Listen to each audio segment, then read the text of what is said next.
छत्तीसगढ़ लंबे समय तक उन राज्यों में गिना जाता रहा जहां नशे का कारोबार उतना खतरा नहीं माना जाता था, लेकिन पिछले कुछ वर्षों में तस्वीर तेजी से बदलती दिखाई दे रही है। राज्य के बड़े शहरों में ड्रग की तस्करी, सिंथेटिक नशे की सप्लाई और युवाओं को इस जाल में फंसाने के कई मामले सामने आए हैं। पुलिस की कार्रवाइयों और विधानसभा में उठे सवालों ने यह संकेत दिया है कि छत्तीसगढ़ अब उन राज्यों की सूची में शामिल होता जा रहा है जहां नशे का कारोबार तेजी से अपने जड़ें जमा रहा है।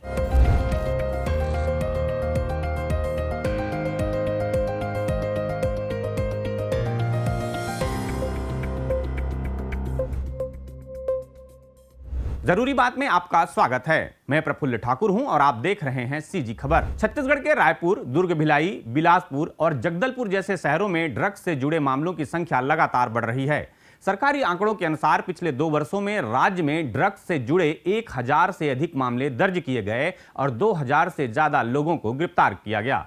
इन मामलों में न केवल स्थानीय तस्कर बल्कि अंतर्राज्यीय नेटवर्क के सदस्य भी शामिल पाए गए। पुलिस के अनुसार कई मामलों में तस्करी के तार दिल्ली, मुंबई और पंजाब जैसे राज्यों से जुड़े मिले हैं, जबकि कुछ मामलों में विदेशी संपर्कों की भी आशंका जताई गई। छत्तीसगढ़ में नशे के स्वरूप में भी बदलाव दिखाई दे रहा है। पहले जहां अधिकतर मामलों में गांजा पकड़ा जाता था, वहीं अब हेरोइन और सिंथेटिक ड्रग्स की भी बड़ी खेप पकड़ी जा रही है। गांजा अभी भी सबसे ज्यादा पकड़ा जाने वाला नशा है, जिसकी सप्लाई मुख्य रूप से उड़ीसा और आंध्र प्रदेश के इलाकों से होती है। बस्तर और सीमावर्ती जिलों से होकर यह गांजा राज्य के अलग अलग हिस्सों में पहुंचता है, लेकिन पिछले कुछ वर्षों में हेरोइन और पार्टी ड्रग्स की एंट्री ने इस समस्या को और गंभीर बना दिया है। पुलिस जांच में यह भी सामने आया है कि हेरोइन की सप्लाई का एक हिस्सा पंजाब से दिल्ली होते हुए छत्तीसगढ़ पहुंचता है।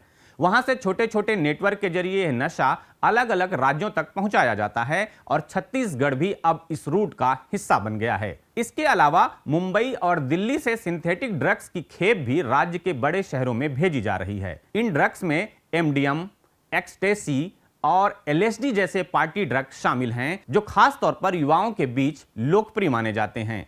यह नशा पारंपरिक ड्रग की तुलना में महंगा होता है और आमतौर पर नाइट क्लब, पब और निजी पार्टियों के लिए ग्राहकों तक पहुंचाया जाता है। ड्रग्स के इस नेटवर्क का तरीका भी अब बदल गया है। अब तस्कर खुले तौर पर काम नहीं करते, बल्कि आधुनिक तकनीक और सोशल मीडिया का इस्तेमाल करते हैं। इनक्रिप्टेड मैसेजिंग प्लेटफॉर्म के जरिए संपर्क किया जाता है और कई मामलों में डिजिटल भुगतान के माध्यम से पैसों का लेन देन होता है। पुलिस अधिकारियों का कहना है कि यह नेटवर्क कई स्तरों पर काम करता है।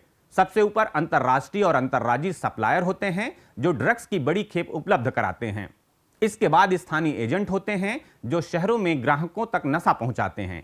कई मामलों में पार्टी आयोजकों, क्लब कर्मचारियों और युवाओं के सोशल सर्कल का भी इस्तेमाल किया जाता है। इसी तरह के एक नेटवर्क का खुलासा तब हुआ जब रायपुर में ड्रग्स से जुड़े एक मामले में कई गिरफ्तारियां हुई और एक नाम अचानक चर्चा में आ गया, नब्या मलिक। 30 वर्ष की नब्या मलिक रायपुर के कटोरा तालाब इलाके की रहने वाली बताई जाती है। वह पेशे से इंटीरियर डिजाइनर और मॉडल थी और शहर के हाई प्रोफाइल सामाजिक दायरे में उसकी पहचान थी। लेकिन पुलिस जांच में सामने आया कि वह कथित रूप से ड्रग सप्लाई नेटवर्क का हिस्सा बन चुकी थी। जांच एजेंसियों के अनुसार नब्या मलिक का काम शहर के प्रभावशाली और संपन्न परिवारों के युवाओं तक ड्रग्स पहुंचाना था। बताया गया कि वह अक्सर पार्टियों और सामाजिक कार्यक्रमों के जरिए युवाओं के संपर्क में आती थी। पहले दोस्ती और मेलजोल बढ़ाया जाता था, फिर धीरे धीरे उन्हें नशे की दुनिया से परिचित कराया जाता। एक बार जब कोई व्यक्ति इस लत में फंस जाता तो वह स्थायी ग्राहक बन जाता। पुलिस जांच में उसके मोबाइल फोन से बड़ी संख्या में संपर्कों की जानकारी मिली, जिनमें कई प्रभावशाली परिवारों के युवक शामिल बताए गए। उसकी व्हाट्सएप चैट और बैंक ट्रांजैक्शन की जांच से 600 से अधिक लोगों के ड्रग्स लेने की जानकारी सामने आई।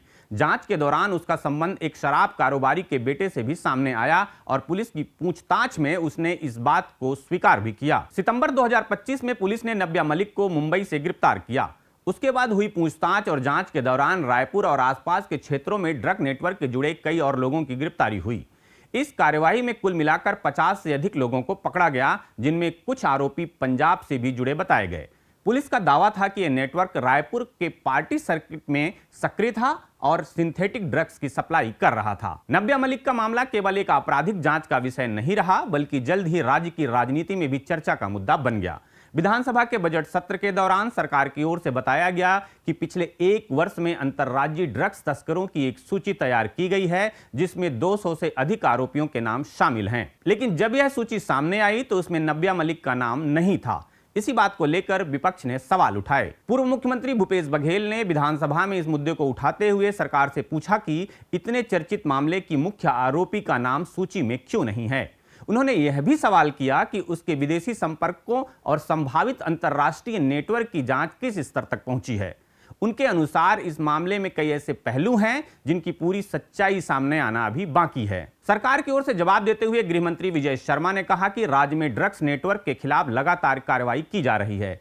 उन्होंने बताया कि पिछले 2 वर्षों में हजारों आरोपियों को गिरफ्तार किया गया है और करोड़ों रुपए की संपत्ति जब्त की गई है। सरकार का दावा है कि ड्रग्स के खिलाफ कार्रवाई को और प्रभावी बनाने के लिए राज्य में विशेष एंटी नारकोटिक्स टास्क फोर्स का गठन किया गया है। 282 प्रकरण हैं आपके ड्रग के मामले में, तो इसमें 282 में कितने गिरफ्तार हुए? और दूसरा, चूंकि सभापति ने मुझे एक ही प्रश्न पूछने के लिए कहा है, इसलिए मैं ये पूछना चाहता हूं कि ये 282 प्रकरण में ये नब्या मलिक वाला प्रकरण इसमें शामिल है कि नहीं, क्योंकि मैं खोज डाला इसमें नब्या मलिक का नाम नहीं है, जो रायपुर में बहुचर्चित ड्रग का मामला है, जो आपकी भी जानकारी है, रेव पार्टी चलाती थी, बहुत सारे वो होटलों में कार्रवाई करती रही है। तो इसमें इस सूची में नब्या मलिक है, मैं तो खोज डाला नहीं मिला।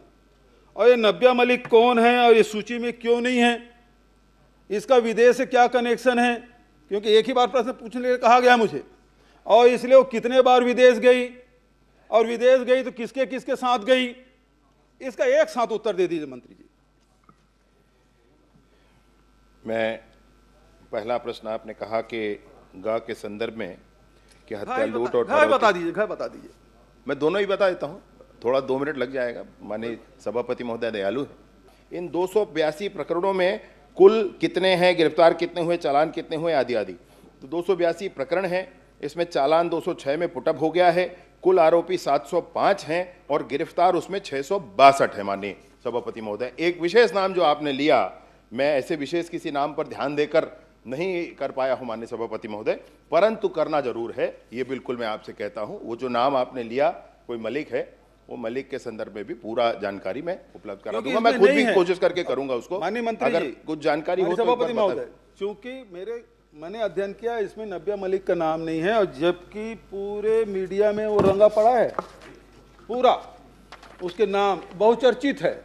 बहुत सारे जो ड्रग है, ड्रग पेडलर है, उसको हम लोग नहीं जानते, लेकिन इस प्रमुखता से सारे मीडिया में, इलेक्ट्रॉनिक मीडिया, प्रिंट मीडिया में चला है, लेकिन इस सूची में वो स्थान कैसे नहीं प्राप्त कर पाया, और नहीं कर पाया तो ये चूक है, और इस चूक के लिए कौन जिम्मेदार है और इसमें क्या कार्रवाई करेंगे, ये बताएं। मैं परीक्षण कर लूंगा जरूर। विशेषज्ञों का मानना है कि केवल पुलिस कार्रवाई से इस समस्या का समाधान नहीं होगा। ड्रग्स का नेटवर्क वहां पनपता है जहां मांग मौजूद होती है। युवाओं में पार्टी संस्कृति, सोशल मीडिया का प्रभाव और नए तरह के नशों के प्रति जिज्ञासा भी इस समस्या को बढ़ावा देती है। यही कारण है कि अब स्कूलों और कॉलेजों में नशा विरोधी जागरूकता अभियान चलाए जाने पर भी जोर दिया जा रहा है। छत्तीसगढ़ सरकार ने भी वित्तीय वर्ष 2026-27 के बजट में नशा मुक्ति केंद्रों के संचालन के लिए 20 करोड़ रुपए का प्रावधान किया है। छत्तीसगढ़ में ड्रग्स का बढ़ता जाल केवल अपराध का मामला नहीं है, बल्कि सामाजिक चुनौती भी बनता जा रहा है। रायपुर और अन्य शहरों में सामने आए मामलों ने यह दिखाया है कि नशे का कारोबार अब केवल सीमावर्ती राज्यों या महानगरों तक सीमित नहीं रहा। यह धीरे धीरे उन जगहों तक भी पहुंच रहा है जहां पहले इसकी कल्पना भी मुश्किल थी। आपको यह जानकर हैरानी होगी कि छत्तीसगढ़ मादक पदार्थों की तस्करी में देश का 7वां सबसे बड़ा राज्य बन चुका है। भारत सरकार के गृह मंत्रालय द्वारा जारी आंकड़े बताते हैं कि 2022 में राज्य में 381 लोगों को ड्रग्स की तस्करी के मामलों में दोषी पाया गया। यह संख्या छोटी लग सकती है, लेकिन जब आप इसे ट्रेंड के रूप में देखते हैं तब इसकी गंभीरता समझ आती है। 2018 में यह संख्या 357 थी, जो 2022 तक बढ़कर 381 हो गई। यह तब है जब देश भर में ऐसे मामलों में कुल मिलाकर गिरावट आई, और इसके उलट छत्तीसगढ़ में यह आंकड़ा और बढ़ता चला गया। भारत सरकार के आंकड़े बताते हैं कि छत्तीसगढ़ में हर दिन औसतन 4 से अधिक लोग ड्रग्स की तस्करी के आरोप में पकड़े जा रहे हैं, और यह सिर्फ उपभोग करने वाले नहीं हैं, बल्कि तस्करी में लिप्त अपराधी हैं।